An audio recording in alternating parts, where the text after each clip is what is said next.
C'est un ancien salarié qui aurait donné l'alerte et fourni ces images. D'épaisses couches d'excréments sur le sol, des cadavres de canards, des asticots, des rats.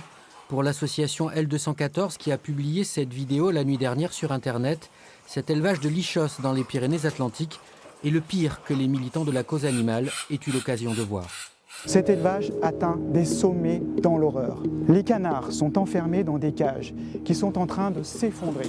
Cette exploitation abriterait 5000 canards, des animaux reproducteurs dont la semence est prélevée pour produire des canards à foie gras. L'association L214 interpelle le ministre de l'Agriculture et réclame un audit de la filière. Les services vétérinaires se sont rendus sur place. La préfecture confirme des manquements à la réglementation en vigueur. Dans un communiqué, le comité interprofessionnel des palmipèdes à foie gras se dit consterné. Il dénonce un cas malheureux qui ne reflète pas le fonctionnement normal d'un couvoir. Interrogé par nos confrères de Sud-Ouest, le gérant du site incriminé explique que des intempéries sont à l'origine des dégâts constatés, mais il affirme que les animaux morts auraient été filmés ailleurs. L'association L214 a déposé plainte devant le parquet de Pau et réclame la fermeture définitive de cet élevage. Et dès la publication de ces images, le ministère de l'Agriculture a réagi. Julien Denormandie a demandé une enquête immédiate assortie d'une mise en demeure de l'exploitation pouvant conduire à la suspension, selon les termes du communiqué du ministre publié dans le courant de la nuit. Et dès ce matin, une mission d'inspection vétérinaire a débuté sur place, l'objectif étant de constater les manquements aux conditions d'hygiène de cet élevage de canards reproducteurs. Image saisie ce matin par Rémi Poissonnier. Alors après les abattoirs, c'est donc un nouveau scandale, cette fois dans cet élevage que les lanceurs d'alerte de l'association L214 dénoncent au grand jour. Bonjour Sébastien Arsac, vous êtes cofondateur de cette association. Alors on a tout d'abord envie de vous dire merci, mais on s'interroge tout de même sur la façon dont vous avez pu obtenir ces images. Il y a un début de polémique, les propriétaires disent que vous avez instrumentalisé un ancien salarié. C'est des images qu'on a réussi à obtenir grâce à un lanceur d'alerte qui est effectivement un ancien salarié, qui était absolument choqué par ce qu'il a vu, les conditions dans lesquelles il travaillait et puis les conditions dans lesquelles étaient élevés les canards dans cet élevage qui est vraiment une atrocité de leur point de vue, avec des cages qui s'effondrent, des rats qui courent partout, des asticots, 15 cm d'excréments au sol, etc. Donc ce sont des images vraies. Hélas, je peux comprendre que les gérants de l'exploitation n'en soient pas très fiers. Il n'y a pas de montage ou d'utilisation d'images venant d'autres exploitations agricoles du même style ? Absolument pas.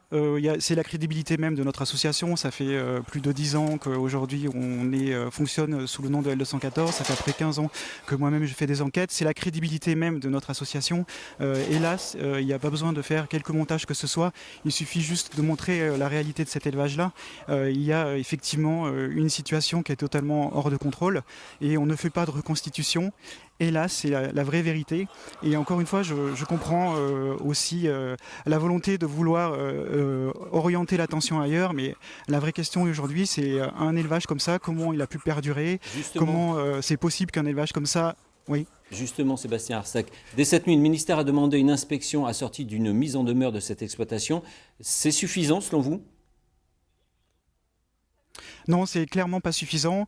Normalement, cet élevage, il aurait dû fermer tout de suite. Il y a eu une première visite, il y a eu une contestation des manquements dans cet élevage. Et si cet élevage-là ne ferme pas, on se demande... c'est vraiment une remise en cause totale du système de contrôle aujourd'hui en France. En fait, les élevages sont contrôlés au niveau de la protection animale. C'est les objectifs, une fois tous les 100 ans. Donc ça explique que ce genre de situation ne soit pas détecté par les services vétérinaires.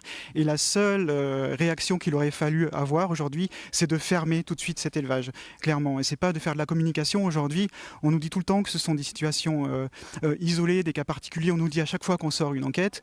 En fait, c'est impossible que le ministère de l'Agriculture ait une vision précise de l'état des bâtiments. On a posé plainte pour cruauté et on demande un audit en fait dans tous les élevages de reproducteurs de foie gras et couvoirs, parce qu'on avait déjà montré une situation, par exemple, au couvoir de Périgueux où les canetons femelles étaient jetés vivants à la poubelle. Ça a duré aussi depuis des dizaines d'années. Donc on voit très bien que les services de contrôle aujourd'hui ne contrôlent rien du tout. La situation leur échappe complètement.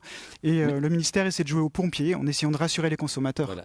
Merci beaucoup pour ces précisions, Sébastien Arsac de l'association L214.